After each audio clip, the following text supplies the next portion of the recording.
આ છે મારી નાની સિસ્ટર. સવારમાં રેડી થઈ ફૂલો તોડવાનું કામ એમના હાથમાં આવ્યું હતું અને આ તરફ આ છે મારી બીજા નંબરની સિસ્ટર. તો અમે લોકોએ છે ઘરથી લઈ અને ગામના પાદર સુધી સાથિયાઓ કરવા માટે હું અને સિસ્ટર અમે લોકો નીકળી ગયા હતા.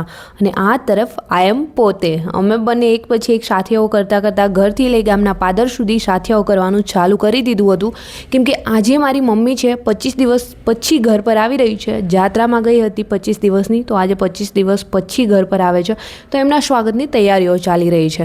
એક પછી એક સાથિયાઓ કરતાં કરતાં અમે લોકો ફાઇનલી ગામના પાદર સુધી મમ્મી માટેથી અને ગામમાં બધે જ સાથિયાઓ કરી દીધા અને એમના સ્વાગતની તૈયારી થઈ ગઈ હતી. અને જ્યારે મમ્મી જાત્રામાં ગઈ જરાક વાર પણ ફોન ન ઉપડે ને તો બધાનો શ્વાસ અધર ચડી જતો હતો.